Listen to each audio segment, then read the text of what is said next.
بچے کی زندگی خراب کرنے میں حصہ نہ ڈالیں، انیبلنگ نہ کریں، پرووکنگ نہ کریں، انکنڈیشنل ریگارڈ دے دیں، لیکن سہولت نہ دیں ناجائز، انکنڈیشنل ریگارڈ دے دیں، اور کبھی یہ نہ کہیں کہ تو ٹھیک نہیں ہو سکتا۔ لیبل،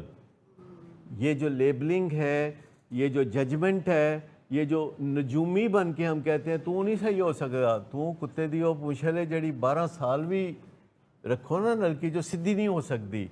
یہ ہے ججمنٹ۔ اور تیسری چیز ریڈیکیول، جتنا بھی ریڈیکیول ہوتا ہے معاشرے میں نشے کا مریض سب سے زیادہ ہوتا ہے۔ لیکن بات یہ ہے کہ جب ہم یہ جج کرتے رہیں گے کہ آج نشہ کیتا ہے کہ نہیں کیتا، گھر آتا ہے تو ہم ایکس رے کرنے بیٹھ جاتے ہیں، ہم یہ نہیں دیکھتے کہ اس کی مینٹل ہیلتھ کیسی ہے، اس کا رویہ کیسا ہے، وہ بات کیا کر رہا ہے، وہ کہہ کیا رہا ہے، وہ رسپانسبلٹی کیا لے رہا ہے۔ تو یہ جب تک ہم ان چیزوں پہ توجہ نہیں دیں گے کہ اس کا بیہیویئر کیسا ہے، اس کا تھاٹ پروسیس کیسا ہے، اس کا موڈ کیسا ہے، مزاج کیسا ہے، اس کی نیند کیسی ہے، اس کی چوائسز کیسی ہیں، اس کے نظریات کیسے ہیں، اس کی آنیسٹی انٹیگریٹی کیسی ہے، تو تب تک تو ہمیں سمجھ نہیں لگے گی۔ اصل بات یہ ہے کہ چونکہ انسان ہزاروں سال سے اکٹھے رہ رہا ہے اور اس کو اکٹھے رہنا پھر بھی نہیں آیا، کیونکہ آج بھی اکٹھے رہنے سے تکلیف ہوتی ہے، 100 سال پہلے بھی اکٹھے رہنے سے تکلیف ہوتی تھی، تو انسان کو اکٹھے رہنا نہیں آیا کیونکہ اس نے اکٹھے رہنا سیکھا نہیں۔ زیادہ تر کام جو ہم کرتے رہتے ہیں تو ہمیں کرنا آ جاتا ہے، اکٹھے رہنا ایک ایسا کام ہے جو ہم جب تک سیکھیں نہیں آتا، اکٹھے رہنے سے اکٹھے رہنا نہیں آتا۔ تو سوچنے والی بات یہ ہے کہ دوسرے لوگ دور کیوں ہو جاتے ہیں، جو آپ بات کر رہی ہیں، دوسرے لوگ دور کیوں ہو جاتے ہیں؟ کیونکہ ہسٹوریکل متس ہیں، غلط فہمیاں ہیں کہ جس بندے کا دماغی توازن ٹھیک نہیں ہوتا، اس کے اوپر کوئی جن بھوت ہوتا ہے، اس کا کوئی جادو ہوتا ہے، اس کا یہ کوئی ہوتا ہے، تو وہ اوٹ پٹانگ چونکہ باتیں بھی کرتا ہے تو وہ اس سے گھبرا کے پیچھے ہٹتے ہیں۔ وہ کوئی ان کا قصور نہیں ہوتا، وہ ایک مجبوری ہے کہ they operate from the fear. وہ سمجھتے ہیں کہ یہ بندہ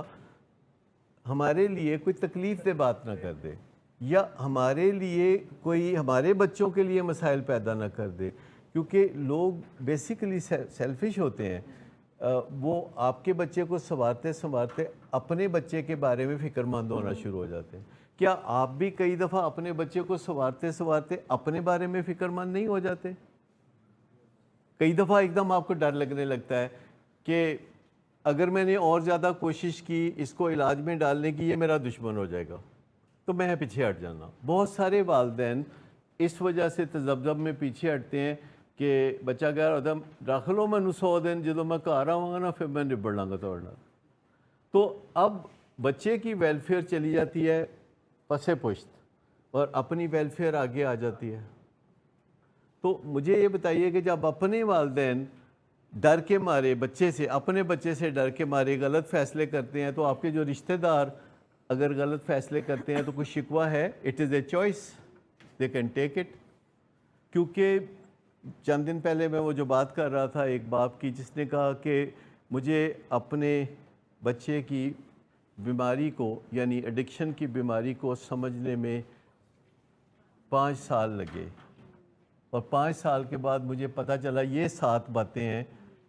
جو مجھے پتہ چلی، اور وہ 7 باتیں بتاتا ہے۔ اور اس میں ایک بات یہ تھی چوتھے نمبر پہ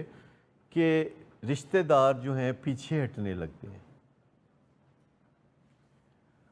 اچھا، رشتہ دار جو پیچھے ہٹتے ہیں وہ اس لیے پیچھے نہیں ہٹتے کہ وہ آپ کے بدخواہ ہیں یا آپ کے دشمن ہیں، وہ اس لیے پیچھے ہٹتے ہیں کہ آپ علاج میں نہیں ہوتے، آپ تدارک نہیں کر رہے ہوتے۔ دیکھیں، جب بھی کوئی بندہ اپنے علاج میں ایکٹیولی حصہ لے رہا ہوتا ہے تو دوسرے لوگ بھی پر امید ہو جاتے ہیں، لیکن جب وہ اپنے علاج میں حصہ نہیں لے رہا ہوتا، اپنی بیماری کو چھپا رہا ہوتا ہے، اور دوسرے لوگ جو ہے انٹرونشن نہیں کر سکتے، تو مجھے بتائیے اور کیا کریں؟ اگر پیچھے نہ ہٹے تو اور کیا کریں؟